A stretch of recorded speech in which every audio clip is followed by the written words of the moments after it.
안녕하세요. 부경대학교 컴퓨터공학과 장원도 교수입니다. 인공지능 11주차 3교시 들어가도록 하겠습니다. 이번 시간에는 딥러닝 파라미터의 종류와 의미에 대해서 알아보도록 하겠습니다. 지난주에 여러분은 이제 캐글 데이터를 다운로드 받으셔가지고 캐글에서 ECG 데이터 다운로드 받아서 정상인지 비정상인지 이렇게 분류하는 그런 네트워크를 만들어 보셨습니다. 지난 시간에 사용했던 코드를 사용해서 조금 리뷰를 하면서 이렇게 어떤 파라미터들이 있었는지, 그 파라미터들이 가지는 의미는 무엇인지 하나씩 좀 짚어보도록 하겠습니다. 그래서 이번 시간에는 코드가 나오지만 실습이라기보다는 조금 이론에 더 가깝습니다. 그래서 좀 지루하실 수도 있는데 조금만 참고 이렇게 들어주시면 되겠습니다. 구글 드라이브 연동하셨죠? 그 다음에 데이터 업로드를 했었고요. 간단하게 그냥 짚으면서 넘어가겠습니다. 어떤 일들을 했었는지. 그리고 데이터를 확인을 했었습니다. 그리고 데이터를 학습을 위해서 데이터 형태를 조금 변환을 시켜줬죠. 쉐이프를 바꿔줬습니다. 자, 그리고 여기가 핵심인데요. 딥러닝 모델을 이제 생성을 했어요. 그런데 지금 일단 기본적으로는 여기 컨볼루션을 입력이 들어오고 입력 받아서 지금 컨볼루션 이제 합성 곱층을 여기에 넣어줬죠. 그리고 합성 곱층 하나, 합성 곱층 또 하나. 그 다음에 맥스 풀링 레이어, 그 다음에 합성 곱층, 그 다음에 맥스 풀링 레이어, 그 다음에 LSTM층 하나, 그리고 완전 연결층 하나. 이렇게 들어 있습니다. 그리고 학습을 시켰습니다. 자, 그리고 테스트를 했죠. 프리딕트 해가지고 애큐러시가 얼마나 나오나 하고 살펴보았습니다. 자, 그러면 한 줄씩 한번 보도록 하겠습니다. 이제 첫 줄에서는 시퀀셜이라고 해가지고 이제 순차적으로 나오는 그런 모델을 기본적으로 구성을 했습니다. 그리고 합성곱층인데요. 합성곱층에서는 지금 보시면 필터라는 옵션이 있고 커널 사이즈라는 옵션, 인풋 쉐이프, 액티베이션이라는 옵션들이 있습니다. 필터라고 있는데요. 여기서 인풋 쉐이프 같은 경우는 그냥 들어오는 입력의 크기가 얼마냐 하는 부분이기 때문에 요거는 크게 이제 고민을 하실 필요는 없으시겠고요. 근데 필터가 이제 16이다. 그럼 필터 개수가 뭐냐? 필터 개수는 여기 보시듯이 합성곱층에서 나오는 합성곱을 수행하는 가중치 세트의 숫자가 되겠습니다. 그래서 필터 숫자가 1이다. 이렇게 하면 여기 왼쪽 오른쪽에 있는 여기 출력층은 없어지겠고요. 가운데 층만 남겠죠. 필터 수가 지금 3이다. 이렇게 되면 이렇게 결과가 아웃풋 세트가 이렇게 3개가 나오게 됩니다. 필터 숫자가 늘어나면 늘어날수록 사이즈는 네트워크의 복잡도가 점점 커지겠죠. 특징의 개수가 늘어나겠죠. 요거는 아까 LSTM에서 보시면 LSTM에서 내부의 노드 수가 있죠. 노드 수가 기본적으로 1개가 있는데 이 노드 수를 출력수를 2개, 3개, 4개로 늘릴 수 있었죠. 그거하고 비슷한 개념이라고 생각하시면 됩니다. 합성곱층도 필터의 개수가 이렇게 여러 개를 넣을 수가 있겠습니다. 그 다음에 커널 사이즈가 3으로 되어 있습니다. 커널 사이즈가 3이라는 건 무슨 뜻이냐면요. 가중치 배열의 크기가 무엇인가 하는 겁니다. 지금 가중치 배열의 크기가 지금 보시면 합성곱을 수행을 하는 가중치 배열의 크기가 3 곱하기 3이에요. 이 경우에는 크기가 3이다 라고 얘기를 하면 되겠습니다. 물론 지금 ECG 데이터에서 사용한 컨볼루션 레이어는 지금 1차원이죠. 그래서 이제 3 곱하기 3이 아니고 여기서 커널 사이즈 3이라고 하게 되면 1 곱하기 3, 1차원 배열 1차원의 크기를 가지는 1차원의 모양을 가지는 가중치 세트가 되겠죠. 그런데 만약에 이게 컨볼루션 1D가 아니고 컨볼루션 2D다 이렇게 되면 커널 사이즈가 3이면 이게 3 곱하기 3의 그런 2차원 매트릭스가 됩니다. 커널의 크기가 그러면 작게 하는 게 좋을까 크게 하는 게 좋을까 이 부분에 대해서 이제 고민을 하실 수 있는데요. 이미지의 경우에는 기본적으로 3부터 시작을 합니다. 3보다 작으면은 사실 의미가 좀 많이 없고요. 3보다 커지면서 2인 경우에도 뭐 가능은 한데 보통은 이제 3음 정도의 필터를 쓰거든요. 컴퓨터 비전에서도 마찬가지라서 3의 크기가 3인 필터를 쓰면서 세세한 변화, 픽셀 단위의 그런 이미지의 변화, 이미지 색깔의 변화를 이렇게 살펴보게 됩니다. 커널의 크기가 크면 클수록 네트워크 모델이 복잡해져요. 그리고 크다는 건 무슨 뜻이냐면 넓은 범위에서의 특징을 찾습니다. 근데 보통은 이게 이미지가 크기를 크게, 커널 크기를 크게 할 바에는 차라리 원본 이미지를 그냥 작게 리사이즈를 해버리는 편이 오히려 나을 수 있습니다. 그래서 보통은 3 이미지에서요. 3 그리고 뭐 커도 한 5, 너무 커도 7 이상은 뭐 올라가지 않는 것으로 알고 있습니다. 그리고 이 커널 크기가 크면 클수록 복잡해지면 그 가중치 개수가 많아지면서 넓은 범위를 보게 되면서 디테일한 특징들이 무시가 될 수도 있습니다. 그 부분까지 고려를 해서 이제 진행을 하시면 되겠습니다. 반대로 디테일한 특징을 좀 무시하고 싶다라고 한다면 좀 커널 크기를 좀 키워가지고 작업을 하시는 것도 괜찮겠죠. 좀 더 넓은 범위를 한꺼번에 보겠다라고 하는 것이 이제 기본적인 커널 크기의 의미가 되겠습니다. 그 다음에 여기 보시면 액티베이션 해가지고 ReLU라고 있습니다. 그거는 이제 활성화 함수인데요.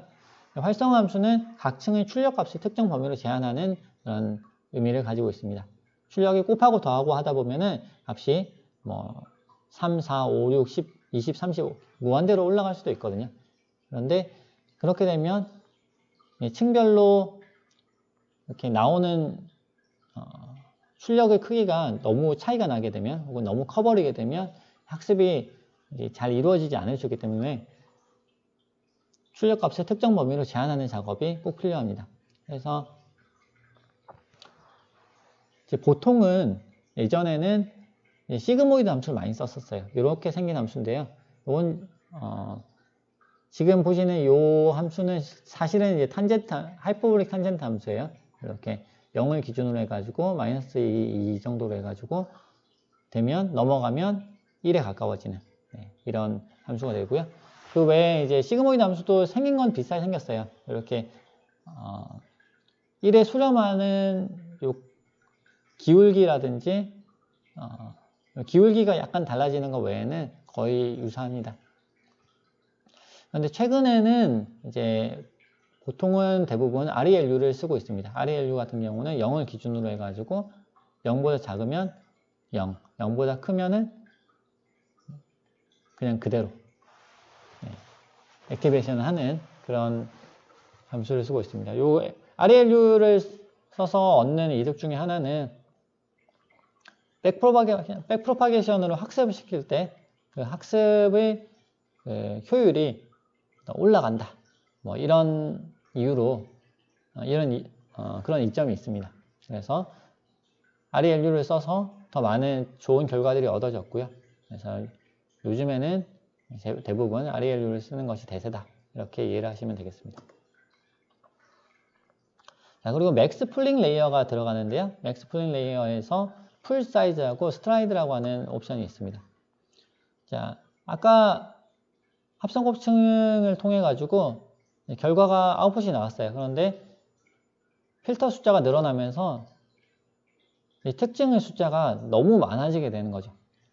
그래서 네트워크가 합성 곱층을 지날 때마다 이게 점점 많아지게 됩니다. 필터 개수만큼 곱해지게 되는 거죠. 그래서 너무 많아지면 학습을 시키기가 어렵기 때문에 최적의 가중치를 찾기가 어렵기 때문에 요거를 샘플링을 통해 가지고 좀 줄여줄 필요가 있습니다. 그래서 맥스 풀링을 통해 가지고 요 크기를 반으로 줄인다든지 3분의 1로 줄인다든지 이런 일들을 합니다. 그게 바로 스트라이드예요. 아까 스트라이드가 2로 돼 있었는데 이 2는 한 개씩 띄워 놓고 두 개마다 하나씩 선택을 해서 가져가겠다는 거예요. 자, 그것이 이제 스트라이드고요. 그런데 이제 두 개마다 하나씩 선택을 하면 원래 사이즈가 6이면 6 곱하기 6에서 3 곱하기 3으로 바뀌겠죠. 그런데 그냥 아무것도 안 하고 바로 선택만 해버리면 중간중간에 빠지는 정보들이 많이 생기겠죠. 그래서 그 정보들이 없어지는 거, 빠지는 거를 조금 완화시키기 위해서 이걸 그냥 선택하는 것이 아니고 평균을 취한 다음에 선택을 합니다. 그러면 평균적으로 이제 여기서 결과를 나온 그 결과값 중에서 출력 중에서 4개씩 묶어가지고 평균을 취하고요. 평균을 취하고 근처에 있는 다른 것들끼리 이제 평균을 취하고요. 그 다음에 평균 취하는 것 중에서 평균을 계산한 그 이미지 매트릭스에서 샘플링을 하게 됩니다. 그렇게 되면 사이즈는 줄어들지만 실제적으로 잃어버리는 정보는 조금 더 줄일 수 있다 라고 하는 그런 개념이 되겠습니다. 그래서 평균을 취하기도 하고요. 아까 제가 평균적으로 말씀을 드렸는데 평균을 취하기도 하고 최대값을 취하기도 하고 최소값을 취하기도 합니다. 이미지의 경우에는 보통 배경이 검은색으로 되어 있고 정보가 있는 경우에 흰색으로 되어 있다. 그래서 정보가 없는 경우는 날리고 정보가 있는 경우는 좀 살리자. 이렇게 해서 맥스를 이제 가져오게 됩니다. 그래서 맥스 풀링 레이어라고 이제 붙게 되고요. 여기 보시면 맥스 풀링 레이어에서 풀 사이즈가 3이고 스트라이드가 있잖아요. 풀 사이즈가 3이라는 얘기는 근처에 3개씩 3 곱하기 3 배열수를 통해서, 그러니까 자기를 중심으로 했을 때 옆에 이웃이 1이죠. 거리가 1인 위치에 있는 픽셀들의 값 중에서 최대값을 취해서 나 자신의 값으로 하겠다 라고 하는 게 맥스 풀링이에요. 자, 그래서 자기 자신을 하는 게 이제 맥스로 들어가는 거고, 만약에 최소값을 하겠다 그러면 민 풀링으로 가야 되겠고요. 그 다음에 평균을 쓰는 방법도 있습니다.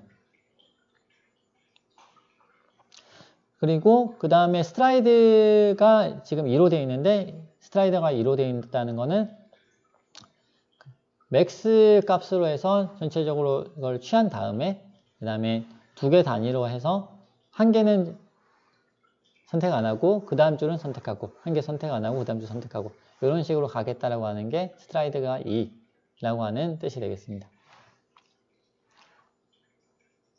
네, 그래서 스트라이드의 개수가 스트라이드의 수가 커지면 커질수록, 스트라이드의 값이 커지면 커질수록 특징의 개수가 감소하겠죠. 학습 난이도도 감소합니다. 그런데 대신 정보는 엄청 줄어들겠죠. 그래서 그 스트라이드의 개수를 줄이긴 줄여야 돼요. 학습을 잘 시키려면 줄이긴 줄여야 되는데, 너무 갑작스럽게 확 줄인다든지 하게 되면 학습이 잘 이루어지지 않을 수 있기 때문에 줄이는 정도를 잘 조절해 가면서 크기를 조절해서 줄여야 되겠습니다. 네, 여기 뭐 적당한 값이라고 제가 적어놨는데, 적당한 값이 사실은 뭐 말하기는 쉽지만 적당한 값 찾기가 굉장히 어렵죠. 그래서 파라미터를 사실 딥러닝에서 파라미터 최적화를 하는 것이 그렇게 쉬운 작업은 아닙니다. 자, 그리고 여기서 댄스가 있는데요. LSTM도 있는데 댄스를 먼저 좀 보겠습니다. 댄스의 경우에는 유닛이 있고 그 다음 액티베이션 역시 있습니다. 유닛은 제가 LSTM이 지금 먼저 나오네요. 네, 죄송합니다. 제가 PPT를 조금 순서를 좀 잘못 만든 것 같은데, LSTM을 그럼 먼저 보겠습니다. 네, LSTM의 경우에는 지금 보시면 Return Sequence is True 이런 옵션이 있고요. 그 다음에 여기 중간에 16이라는 옵션이 같이 있습니다. 16이라는 옵션은 뭐냐면 노드 수입니다. 네, 그래서 출력 노드의 수죠. 히든 노드. 숫자가 늘어나면 늘어날수록, 아까 이전 시간에 제가 설명을 드린 것 같은데요, 많을수록 다양한 특징을 계산을 할 수가 있고, 대신에 학습 복잡도는 상승하게 됩니다. 그래서 노드 숫자가 너무 적으면 학습이 이루어지지 않아요. 학습을 시킬 때, 트레이닝 시킬 때 이게 수렴하지 않습니다. 학습률이, 액큐러시가 쭉 올라가지가 않아요. 그런데 노드 숫자가 너무 많아져 버리면 또 반대로 정답에 대한 학습 데이터에 대해서는 어느 정도 학습을 잘 시킬 수는 있겠지만 대신에 테스트 데이터에 대해서 학습이 그 결과가 별로 안 좋은 그런 상황이 많이 발생을 합니다. 이걸 오버피팅이라고 하는데요. 오버피팅에 대해서는 조금 나중에 좀 더 자세하게 설명을 또 드리겠습니다. 네, 그리고 LSTM 중에서 요거는 원래 제가 보여드렸던 지난 코드에는 없었는데 16만 있었죠. 근데 이렇게 적을 수가 있습니다. Return sequence is true 라고 적을 수 있어요. 자, Return sequence is true라고 하는 옵션은 뭐냐면요. 이거를 최종적으로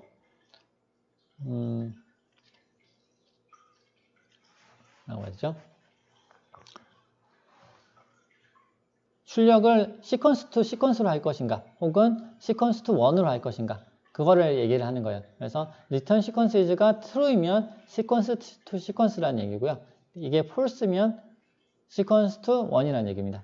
sequence to sequence하고 sequence to 1의 차이는 지난 시간에 그 동영상을 참조하시면 되겠습니다.